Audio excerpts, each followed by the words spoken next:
What is the timeline placement for Breath of the Wild?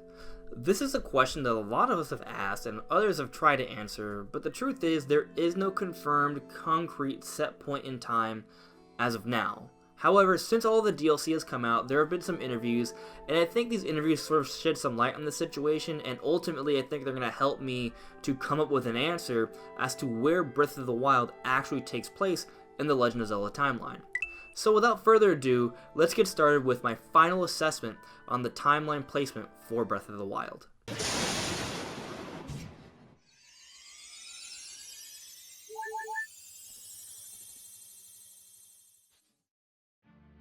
So first off, I want to go over the peculiar creation of the timelines, and this is kind of also sort of function as a way to introduce people who don't really understand how the timelines actually function for Legend of Zelda. Basically, it all starts with Skyward Sword. That is the beginning of the Legend of Zelda chronology. And then some games come and, events pass, and then eventually Ocarina of Time comes, and that's where things get really weird. So, according to Hyrule Historia, which you should be taking a grain of salt with because within the text itself it says to do that, it splits the timeline into three. And this is where everything is sort of, everyone sort of focuses their attention on these three different timelines. Link in Ocarina of Time goes to the past and the future throughout the game, and the past eventually becomes one timeline, the future becomes another, the child and adult timelines. However, there's another timeline that was created apparently in Ocarina of Time, and that's it's peculiar. No one really expected this, but this is apparently what happened according to Hyrule Historia. Apparently, Link fell fighting Ganondorf at the end of the game. That's a possibility, apparently, and that's what creates the downfall timeline. And that, of course, leads to the events of A Link to the Past, Zelda 1, and Zelda 2.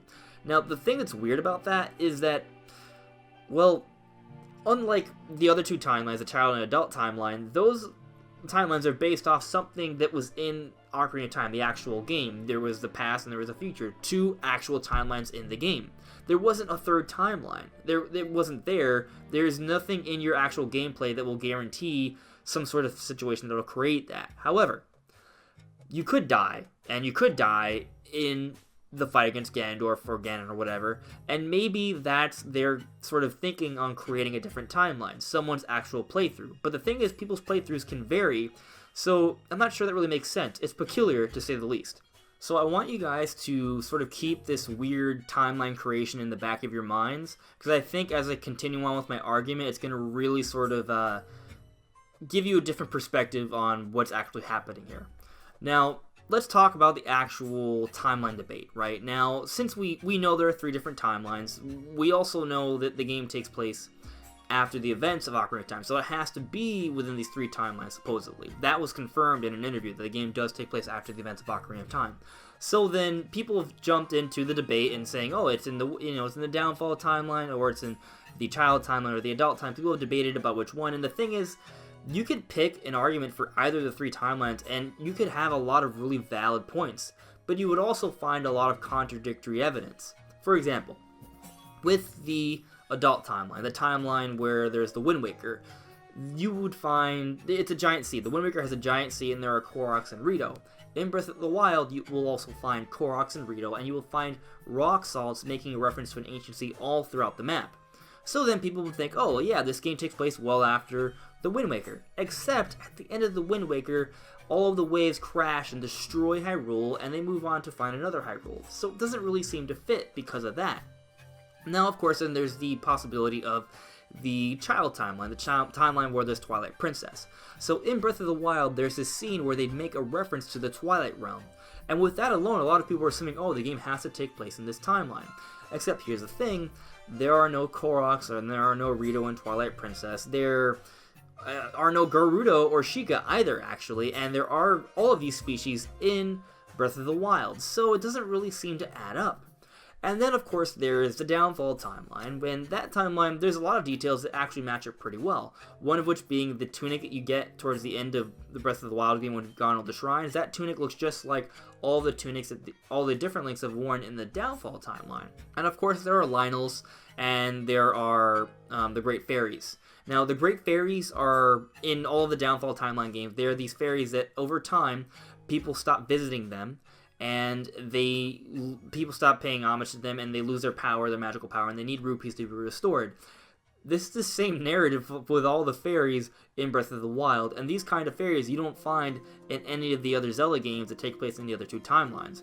So you would think that maybe, okay, yeah, maybe the game takes place in the Downfall timeline, except there are contradictions with that one as well. Like, for example, with the Zora Stone monuments, they make a reference to Princess Ruto, who helped in the fight against Ganondorf with Link and Zelda, and the Downfall timeline with A Link to the Past doesn't really fit that sort of situation. So there's a lot of contradictions no matter which argument you pick. But listen to this for a moment. Now, this is a quote from the famous but also fictional Sherlock Holmes. "When you have eliminated the impossible, whatever remains, however improbable, must be the truth." So after analyzing these three different timelines like crazy, I think a lot of people can probably come up with a really good argument for either one, but they could also probably come up with a really good argument against either one. They all contradict each other, and none of them seem to really fit the bill. So then, what if all of these are impossible? And what if we eliminate all of these as options? What then is possible? Because we know the game has to take place after the Ocarina of Time, and we only know of 3 timelines. But what if there are more than 3 timelines? What if that is actually a possibility? Now, before I sort of get into all of that, there's something else we should consider here. No matter what happens, I think that there's a huge history in Hyrule, and that's been said to us. And if you think about it, maybe a lot of the things that we're seeing are going to happen in either timeline no matter what. Like, for example, maybe the Kokiri are destined to become Koroks. Maybe Lynels are eventually going to be in either timeline once enough time has passed. And maybe once enough time has passed, there will not be enough people visiting any of the fairies in any of the timelines, and they will all have to resort to begging for rupees to be restored back to health. Keeping that in mind, that may give us a bit more perspective as to what other possibilities there may be. Now, one thing I think that could be possible is that there may actually be, like I said before, more than just these 3 timelines, because maybe these 3 timelines just aren't possible. And it may have seemed improbable beforehand, but maybe that is the truth. Maybe there are more timelines here, and that's where Breath of the Wild could potentially fall in place. Now let me explain. What I'm saying is not so much that it can't be these 3 timelines, but maybe it's more than just one. Maybe it's multiple. Now, that may seem odd, but let me explain a few things first. Now, one of the interviews that I referenced literally at the beginning of this video was an interview with Fujibayashi and Aonuma. Not Shigeru Miyamoto. This is not the one with Shigeru Miyamoto. But these guys are basically talking about Breath of the Wild after they finished development entirely, and talking about the game and how they structured the game so people can play it in their own way. It's just about building their own narrative, having their own playstyles. They were also asked about the timeline. They said it's not so much that they don't think about the timeline. They do, but also they really don't want to say anything to take away from the imagination or the narrative that people create when they're playing through the game. To me, that kind of suggests that they want people to sort of create their own timeline possibilities for their own personal playthroughs. Which then kind of, to me, is sort of implying that, hey, maybe there could be multiple timelines here. Maybe that's what they're getting at. And I think that adds up. And what's interesting to me is that if you think about or consider theoretical physics, it is believed by many, or some, that there could be many parallel universes. In an infinite amount of parallel universes.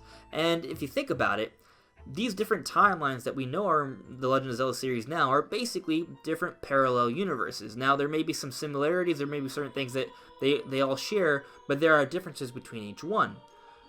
And the truth is, well, at least according to theoretical physics, there is an infinite amount of parallel universes in real life.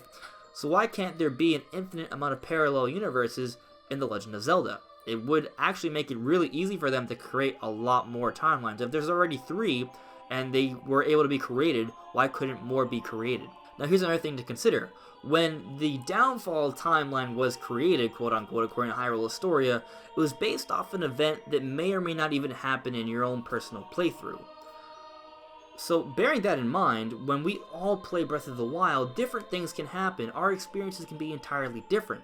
So what if each of our own play files, our own files, are an entirely different timeline? What if that's the case?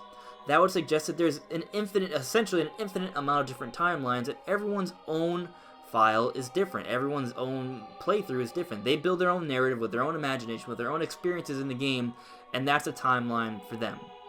For that game. There's just many different timelines, and maybe the event of Breath of the Wild happened in multiple times. Like I said beforehand, maybe there are just these eventualities, these destinies that are meant to occur, like the Great Fairies or the Koroks, or maybe even the phenomenon of Calamity Ganon and the need for a Link to, I guess, be taken out, be put into a Shrine of Resurrection for 100 years, and then come back and kick his butt.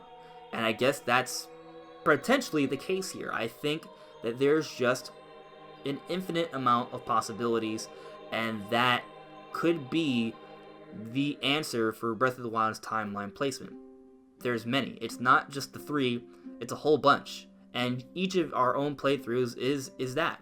Now, I hope that doesn't sound like a cop-out to you guys, but if you take everything into consideration, how they built the game to be structured for different playthroughs so everyone can have their own unique playthrough. If you think about the precedent that was set with the Downfall of Timeline's creation, how it was not even necessarily based off a story event in the game, but actually something that could happen depending on someone's own playthrough, then it sort of makes a lot more sense. And it also it's kind of cool to me that it also sort of lines up with theoretical physics, which I think is awesome. So maybe this is the case, guys. Maybe this is the answer. Breath of the Wild takes place in many timelines, each timeline being based off your own personal file, your own personal playthrough. And that is my answer and my final assessment for the timeline placement in Breath of the Wild. Now, that's it. That's it, guys. I've thought about this a lot over the months. I've kind of different ideas, but this is my conclusion. This is where I am, leaving my thoughts on it for now. Things may change, but this is my final assessment for Breath of the Wild's timeline placement, I guess. Yeah. So, anyways, guys, thank you so much for listening. I hope you enjoyed the video. But if you have any other ideas, let me know in the comments below. I'd love to hear it. And I'll see you all really soon. Bye.